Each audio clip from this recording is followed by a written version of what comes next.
Tonight, we bring you stories from across the Bay. An exclusive interview with a Nobel laureate who was beaten during the Occupy Cal protests. A trip to the Berkeley Hills to meet some unusual animal inhabitants. And a developing story on the federal crackdown on medical marijuana. Welcome, and thank you for joining us for this edition of California News Service. I'm Melanie Ruiz. We'll be taking you to a San Francisco middle school during their annual Peace Week. Then we'll speak with the father of a young woman who was recently shot at a party promoted on Facebook.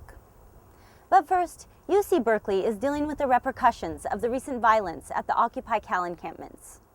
Rachel Waldholz and Wendi Jonassen have the story. It was supposed to be a day to protest rising tuition and economic inequality. Instead, when students set up tents at the Occupy Cal protest on November 9th, they opened a new chapter in an old debate. How does Berkeley respond when its students protest? I had 3 officers in front of me at least who were just taking turns, 1, 2, 3, just into my torso. So, once the first few hits happened, it's like, okay, all right, that's what it feels like to be hurt. Joshua Anderson came to Sproul to stand between the police and the tents. The officers would hit us and then tell us to leave. And I'd say, I'm sorry, sir, I cannot. I'm sorry, sir, I will not. News of the incident drew others to Sproul Plaza, including Berkeley professor and former poet laureate Robert Haas. I'd seen an email from a colleague saying that in the afternoon, the students had been, and what he said was beaten viciously. And I didn't believe it. It just seemed improbable. He arrived just in time to witness a second incident. And they started lining up shoulder to shoulder, like phalanx in a movie about Greek warfare, holding out in front of them not spears, but these black batons. It was shocking to see, just wailing on, working with a will on the bodies of the students to drive them back. The UC Police Department declined to comment because of a lawsuit filed after November 9th. The university has launched an investigation of the incident. There is a broad resolve in every corner of this campus not to have a repeat of what we saw on November 9th. Haas says it's time for Berkeley to decide where it stands on civil disobedience. We have a cafe in the middle of the campus idealizing civil disobedience, and we have not worked out protocols for students when they try it out that save them from getting beat up. It just should never have happened. In Berkeley, Rachel Waldholz, CNS News. The police are coming! When officials tore down the Occupy Wall Street encampment in Oakland for a second time, they also ended the camp's efforts to provide social services through a library, a medical unit, and a food tent that fed over 500 people a day. I used to, serve in some soup kitchens and places in San Francisco, churches and stuff, feeding the homeless. Marie Sabanya was one of those working in the food tent. And this is way different, and we're getting to create a community serving each other, and it's so open to anyone. Such inclusiveness is what encouraged Oakland resident Michael Siegel to donate groceries to the food tent regularly for a month. The fact that they're able to feed 500 people a day, 3 meals a day, is extremely important. It's something that our government agencies are probably not able to do. I think that's to be commended and supported.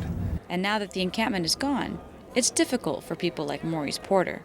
I was homeless, and it was a place where I didn't have to worry about somebody sneaking up on me, or I was comfortable. Very much so. There's no way to know what comes next for Occupy, but those who are depending on the encampment for food will miss not only the meals, but a sense of community too. In Oakland, Amina Waheed for CNS News.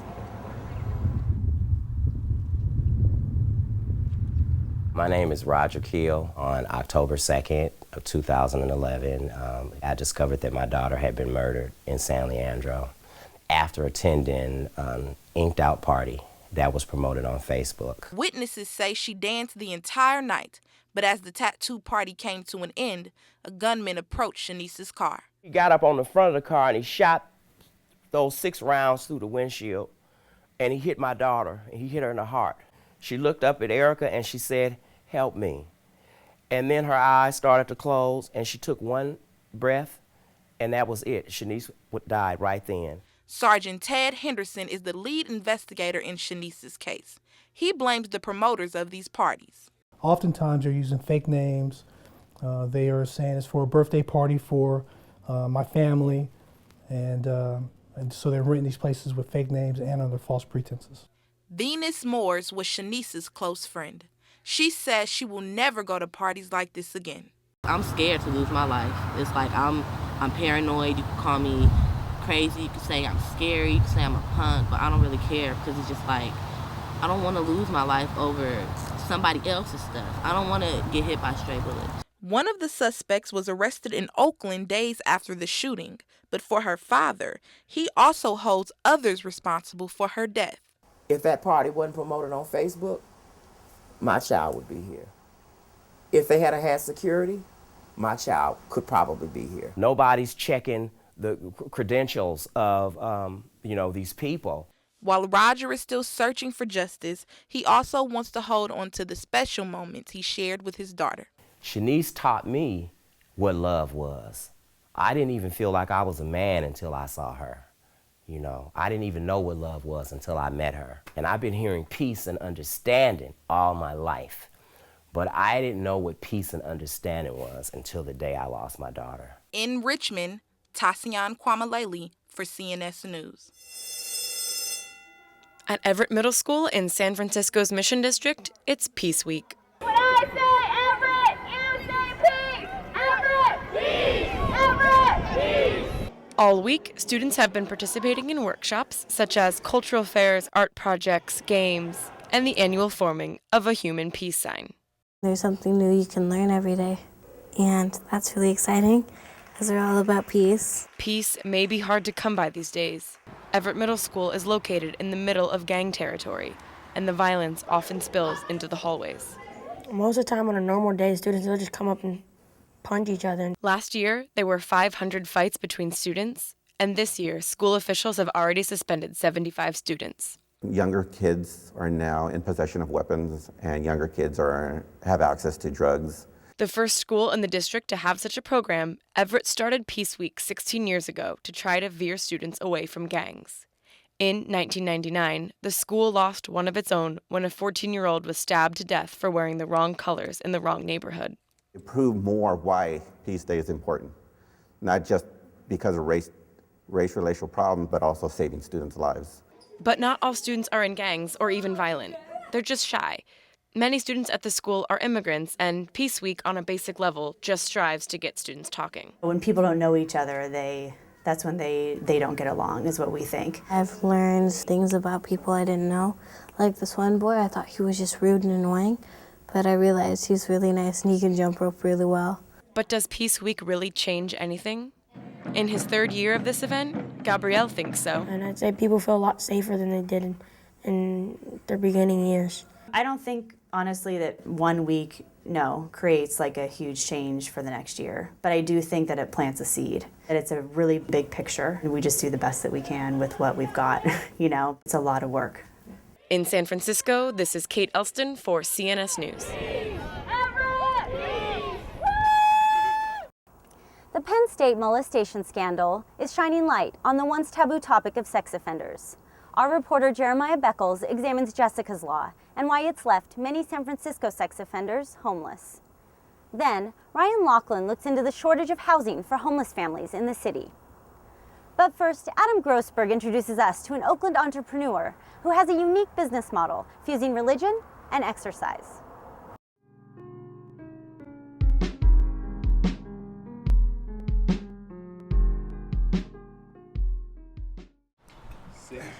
In Oakland, at 25th and Broadway, there's a gym with an unusual name. From time to time, I'll get someone that'll walk in the door and they'll ask me, what's up with the name? I said, it's called God's Gym. And they said, why'd you call it God's Gym? I said, because he's the source of my success. What would you call it? Bob's Gym? Joe's Gym? Sally's Gym? God's Gym opens at 4 a.m. 3 days a week. Michael Howard, one of 90 clients at God's Gym, is one of the first of the day. I just need to get it done, get it out the way, so I can start my regular day. Howard started coming to God's Gym 11 years ago after he was diagnosed with multiple sclerosis. They just welcomed me in and just get to work. They didn't have pity on me. I went from a wheelchair to a walker to a cane, and now the way I am. I can't leave this place. Happy to be here. For 25 years, Shields has provided personal training for people of all religious faiths. They don't have to be any kind of religion. They could be atheists. It doesn't make a difference to me. You know, as long as they're kind and courteous to other people in here, they're good. Even in tough economic times, Shields' business remains strong. All of the small gyms in the area have all closed, and they went corporate. So we're one of the few that are left that you really can walk in and feel like you're part of the family. Shields' story wasn't always so happy.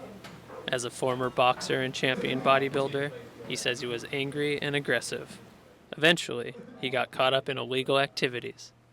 Then he found God. God saved me. I was messed up, and he fixed me, put me back together again. I realized at that point that it wasn't Gary's gym, it was God's gym. In Oakland, Adam Grossberg for CNS News. Last month, the Department of Justice announced a crackdown on medical marijuana. The Divinity Tree was one of 3 businesses forced to close in San Francisco. Friday was a very sad day. Literally, very. Like his patients, Pappas relies on marijuana for medicinal purposes. I have muscle spasms from a spinal cord injury. We have patients, HIV patients, we have chemo patients, we have PTSD patients too. They just really receive relief from by using cannabis. That's why it's really hard to be closed now. Some U.S. attorney who knows nothing about who you are just looks at a map and says, let's get them. Melinda Haig, U.S. Attorney for Northern California, declined to go on camera for an interview, but said that she targeted dispensaries in San Francisco close to schools and playgrounds after receiving numerous complaints. Berkeley resident Sophie Hahn led an initiative against Measure T, a new local medical marijuana law. The problem is that it's well known to be widely abused by young people, and anecdotally is the primary source of marijuana at Berkeley High School. Americans for Safe Access, a medical marijuana advocacy group in Oakland, filed a lawsuit against the Department of Justice in October. Obviously, this is very frustrating and scary because Obama made certain promises on the campaign trail, and he's not keeping his campaign promise here. If they're good to their word, there will be a number of arrests. We would obviously like to keep as many people out of prison as possible. Harborside Health Center, a dispensary in Oakland, hasn't received a notice to close. However, in October, the center got a bill for $2.5 million in back taxes, a sum its executive director doesn't think he owes. You know, I don't know when I come to work in the morning whether I'm going home at night or whether I'm going to federal prison. We are all terrified. We made a commitment 5 years ago. We intend to keep on doing that unless and until we are forced to stop. In Oakland, this is Mariel Waloff for CNS News. Among the Bay Area's homeless, there are about 2,000 sex offenders. They live beneath bridges, in RVs, seedy hotels, and industrial alleys. All the red areas on this map are off limits to sex offenders. Since Jessica's Law was passed in 2006, no sex offender in California is allowed within 2,000 feet of a school or park. I've never felt that it was a very good idea. It seems to target a particular population, and this population is already targeted considerably. There was one fellow who was released from prison I was set to work with, him and his family, and somebody found him on the registry and came into his mobile home and killed him. So I never had the opportunity to work with this man, but he had been in jail for many years. And the information that was still in the registry wasn't even accurate. This past Halloween, parole and police officers went searching for some 40 sex offenders in San Francisco with no known address. They called it Operation Boo. California's Megan's Law requires sex offenders be listed in the state's online registry. It shows if a sex offender is transient or it provides their reported address. The registry was established and named for Megan Conca, who was sexually assaulted and killed by a sex offender in 1994. Jessica's Law is named for Jessica Lunsford, who was raped and killed in 2005 by a transient sex offender. If something hurts sex offenders, we treat it as a sort of a status competition. That means it must help their victims.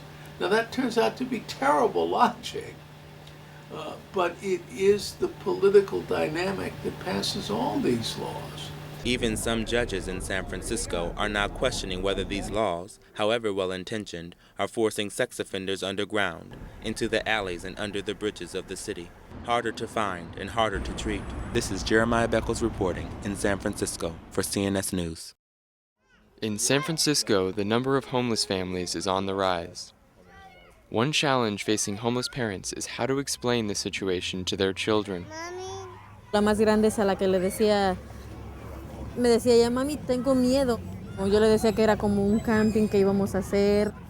Me está pidiendo, quiero esto, quiero mi casa, quiero mi cama, quiero lo que una niña quisiera, su hogar. Daniela's family is one of 267 on the waiting list for shelter space in the city. In the meantime, they're doing what they can to get by. Venimos para San Francisco con una amiga, después en shelters o en la calle durmiendo en el carro. Trabajaba muy bien mi esposo hasta que perdió su trabajo. Después de que perdimos todo, se retiró. Y va a ser un poquito difícil porque pues en sí se fue en los momentos que más se necesitaba. During the long nights in their car, safety becomes Daniela's number one concern. Son demasiadas cosas que vienen a la mente. No dormía con los niños. Pues que ves a personas que se están acercando o algo y pues con miedo de que, no sé, rompan un vidrio, quieran entrar al carro y pues con los niños ahí dentro no sabes qué hacer. Y pues tienes también que estar un poquito enfocado en tus hijos, en estar tranquilo. While the future is uncertain, Daniela remains optimistic. Confío en que vamos a estar bien. No sé cuándo, pero yo confío en que todo va a estar bien en un futuro. In San Francisco, Ryan Loughlin for CNS News. Did you know there's a colony of hyenas high in the hills of Berkeley? Derek Lartaud has the story of these non-traditional laboratory animals. Then, Dylan Bergeson tells us what it means to gasify. But we begin with two stories that will hit close to home for many working-class Americans. Byrhonda Lyons reports on the nearly 3,000 post offices closing across the country. And Ashley Hopkinson tells us the story of casino workers at odds with their employers.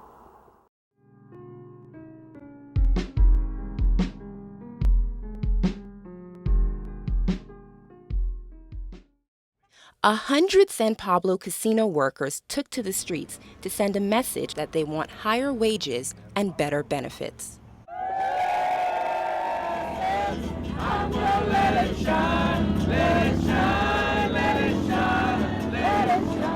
The local religious community turned out to support Ruth Springs, a casino cocktail waitress and soon-to-be mother whose luck has run out. We have such a wonderful group of people here.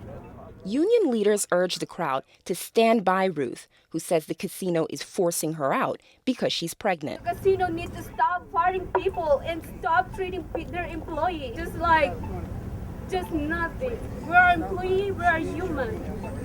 I'm losing my job, I'm losing my benefits, and I'm losing my seniority. Nirmani Kalaketi has a similar claim. When his father died, he says the casino gave him time off, but 7 days later, they fired him. It is two loss at a time because I lost my father and I lost the job with my 3 kids, and next month my wife lost the job, so we're totally jobless. Spokesman for the casino declined to talk on camera, but told me that the union is only telling half the story. He says Ruth has used up 12 weeks of time off given to every employee, pregnant or not, and Nirmani's time off was never approved. He says casino workers here have a good contract, and the casino pay is consistent with industry standards. The casino has agreed to either raise wages or continue health insurance, but they won't do both. There's no reason for the employees to accept the company's offer. Union President Wyling Huber says the casino made more than $1 million in profits. The casino is a recession-proof company. The union has filed 3 charges against the casino. Those accusations are being investigated. In San Pablo, this is Ashley Hopkinson for CNS News. For over 200 years, the United States Post Office has delivered mail to front doors in every community. But this year, the Postal Service reported a $5.1 billion loss and says they may have to close over 600 offices nationwide. The historic company is scrambling to stay in business. Two things basically has caused the Postal Service to be in the condition that it is today. Number one is the economy. The other big thing is the internet, transference of correspondence to the internet. Whereas people used to pay their bills religiously, they'd put that stamp on the envelope and drop it in the blue collection box. People don't do that anymore. The internet is not destroying the Postal Service. It's mismanagement and Congress. So Roy Ray and others like him in the San Francisco district may soon be out of luck. I'm not too comfortable doing mail online. You know, I feel more comfortable doing business with the post office. We have about 20 post offices that are actually being considered for closure. We may close a post office, but we would still provide regular and effective mail service to our customers. The post office is required by the federal government to provide mail service. However, the Postmaster General is pushing Congress to allow him to cut Saturday delivery, close post offices, raise postage prices, and control health care and retirement costs. Postal workers are opposed to that. It is insulting, and it is bad faith for the Postmaster General to propose to Congress to undo collective bargaining in the Postal Service. In the meantime, the post office is raising its prices. Next year, expect to spend 1 cent more for your first-class stamps. In San Francisco, this is Byrhonda Lyons with CNS News. That sound in the hills of Berkeley? Hyenas. I mean, there's nothing like a spotted hyena. Some of the experiments that we do looking at sexual differentiation and development, I mean, they're natural models for this. Mary Weldeley has been overseeing a colony of 20 hyenas for 15 years. The field station, though, has been here since the 60s. And so it's like 21 acres, and it was developed for people who had non-traditional laboratory animals. But these non-traditional animals are facing an uncertain future. Federal grants provide a majority of the financial support for the colony, and now that's in jeopardy. 2 grants are pending. If we don't get either of them, then we have to find homes for the animals. Also in jeopardy is the research. Sexual differentiation, how males become males and females become females, is not well understood. The unique sexual anatomy of the dominant female hyena has allowed Dr. Stephen Glickman to explore this process in mammals. The genitalia are being formed by a totally different mechanism, and although we have some hints, we still do not know what that mechanism is. We don't know what hormones are involved in the development of female genitalia. Without additional funding, both Glickman's research and the hyena's time in Berkeley will come to a close. Glickman estimates the colony can survive through February of next year. Weldeley hopes they stay put. They're really happy. They have names. They respond to their names. They respond to people, and it's not just when people have food. And they're very interested in people, and they're very content here. In Berkeley, this is Derek Lartaud for CNS News. Watch as shovels full of wood chips transform into usable power. This process is called gasification, and a group of local entrepreneurs is refining their design and beginning to market a commercial device. So here's the hopper. That's where all the fuel goes. Gasification is the process of combusting any organic dry biomass. Through that process, you create volatile fuels, specifically hydrogen and carbon monoxide, and you can take off those fuels and put them directly into an engine, a combustion engine, and generate power. The business is called All Power Labs. It was largely self-funded when it started up in 2008. Now the company is pursuing contracts around the world, from local walnut farms to a redevelopment project in Liberia.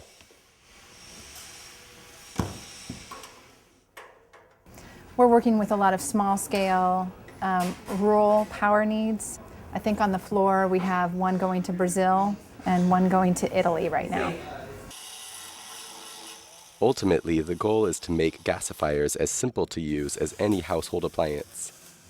This is how they envision their end product. You don't sit there and monitor the oxygen, you don't monitor CO2 levels or CO levels, you don't monitor temperature. That's all regulated and kind of figured out and optimized. You know, kind of like a hot water heater in your home. You know, it's just there. As energy security continues to flag, the folks at All Power Labs see microgrid systems tailored to specific regions as the logical path for the future. In Berkeley, this is Dylan Bergeson for CNS News. And last but not least, we have a story from the basketball courts of Richmond, where a new team has stepped in to fill the void left by the NBA. Mitzi reports.